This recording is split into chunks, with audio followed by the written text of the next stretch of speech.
Zaka zapitazo amakolowe anapatsidwa chigamulo choti aphedwe kamba ka milandu yochuluka yomwe anali nayo. Atamubweretsa pamaso pa mfumu Aluluzi omwe adali olamula nthawiyo, anamwetulira Aluluzi nati, makolowe, moyo wako ndi uteteza suphedwa, koma ndi condition imodzi yokha. Condition yake ndiyoti undiuze chinthu chimodzi chomwe chakanika kusolvedwa ndi ma scholars osiyanasiyana kuphatikizapo nduna zanga zambiri ndi nduna zinaso m'madera ena. Funso ndiloti kwenikweni ndi chani chomwe mkazi amachikhumba, kwenikweni mkazi amafuna chani? Makolowe anazizidwa zedi chifukwa funsoli limaoneka lonenepa, koma nanga mbali inayi kunali imfa akanatani. Akazi amafuna chani pa moyo wawo? Funso looneka lopepuka m'mamvekedwe koma lolemera m'mayankhidwe ake. Makolowe anawapempha mfumu kuti ampase chaka akasakesake yankho la funso limene lili. Aluluzi anamupatsa chaka akasake yankho, koma nanga yankho akalipeza kuti chifukwa angakhala akazi enieniwo samadziwanso chomwe iwowo amafuna. Kwa chaka makolowe anali akupita malo osiyanasiyana omwe akazi amapezeka, m'mabanja, m'mabala, m'magulu amabanki ankhonde, akazi opezeka m'misika, mashehe azibusa ndi asilikali, koma amangopeza mayankho osiyanasiyana. Ena ankati akazi amafuna chuma, ena power, security, chikondi, ulemu. Palibe yankho lenileni logwirika loti kodi anthu awawa ovala madresiwa amafuna chani pa moyo wawo. Chaka chinatsala pang'ono kutha, chingwe chomuphera chinali chikumudikirira. Kenako munthu wina wake anamuza makolowe zoti kuli mfiti ina yake yayikazi yomwe imadziwa zinthu zambiri komanso kulosera zinthu. Mfiti imeneyi inkakhala kunkhalango kwa yokhayokha kutamba mmene ingafunire kumene koko. Poona imfa makolowe anapita kunkhalango nkukayipeza mfiti ija nati, chonde mayinu, moyo wanga uli pa chiopsezo, tandiuzeni kuti kwenikweni akazi amafuna chani pa moyo wawo. Mfiti inaseka modabwisa pa mapeto pake nati, ndikudziwa yankho la zomwe ukufunsazo, komano kuti ndikuuze ndili nane ndi condition, koma condition yangayo ndiyo wawisisa kuponsa ifa ukuithawayo. Ndiye ndi condition yanji imeneyoyo? Anafunsa makolowe modabwa kwambiri. Mfiti inamuyandikira ndi kumuyang'ana makolowe maso ndi maso nati, ndikuuza yankho limene lili ngati ungandikwatire ineyo ndikundipanga kukhala mkazi wako mpaka kalekale ndipo tikwatiranenso pompano. Makolowe anazizidwa nakhala chete akulingalira nati, mbali ina kuli chingwe cha imfa chikundidikirira, pomwe mbali inayi ndikwatirane ndi mfiti yotheratuyu.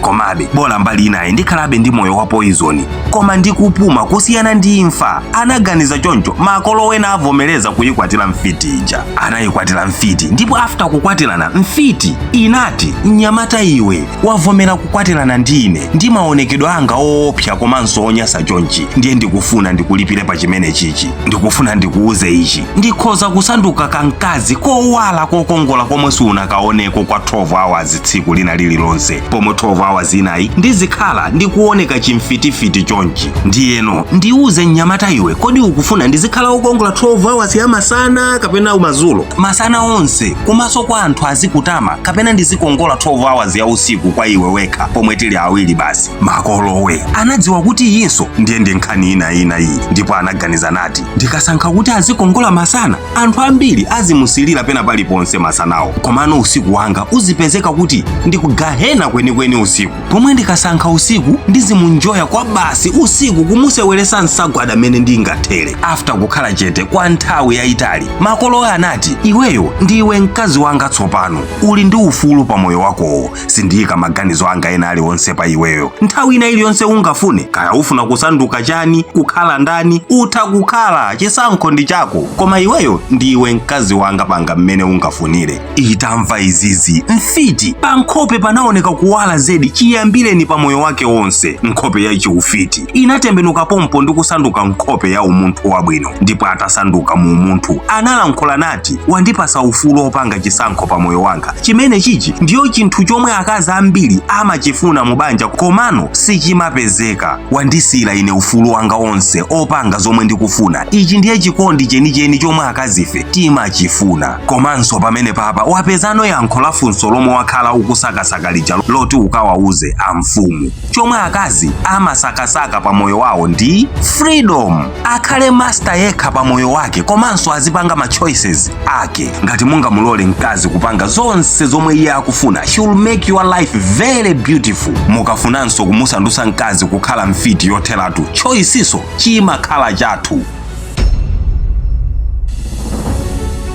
Phunziro langa munkhani, nthawi zambiri timakhala tikudabwa anthu awawa amadresiwa amaoneka ndi osathokoza, osaugwira mtima, amavuvu ngakhala alibe mphamvu zina zilizonse, koma amapanga zonsezi kamba kosakasaka chinthu chimodzi chomwe samachipeza mpaka lero, ufulu wopanga zomwe iwo akufuna popanda kuletsedwa. Muzadaba mumawapangira china chilichonse, mumawaveka bwino, kuwayesa zofuna zawo nkumakhala nawo mwaubwino, koma muzapeza ena akukupangani chipongwe nkuzakondanso ena. Inu nkumazifunsa kuti mukupelewera pati, potolo kogona unkatha kuzimisa magesi ndi pakamwa. Dziwani vuto anali nalo ndi losowa ufulu opanga zomwe angafune, azicheza ndi omwe iwowo akuwafuna, azivala mmene angafunire, azikhala pamwamba pena paliponse. Ameneyoyo ndiye ndi mkazi.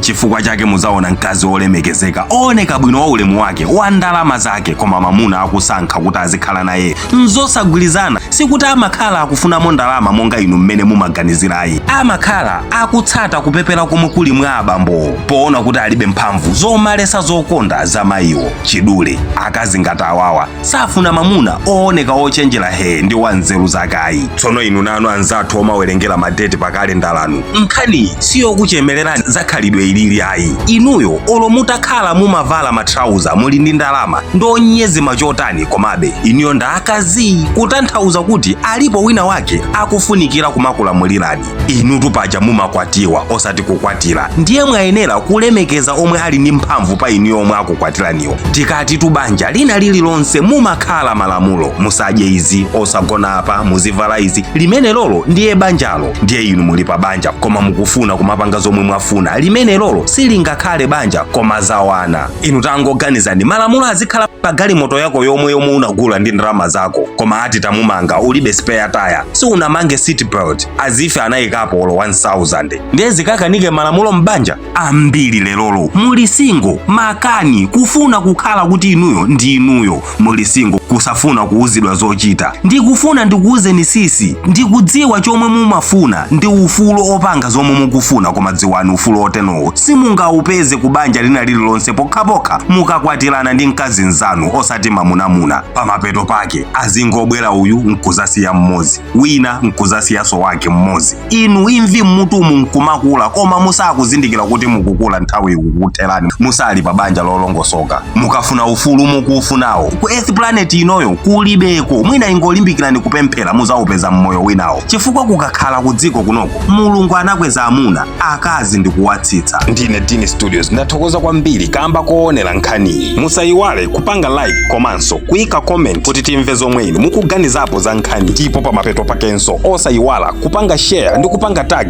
anzanu aja nawonso azamve nawo za uthengawo. Thank you.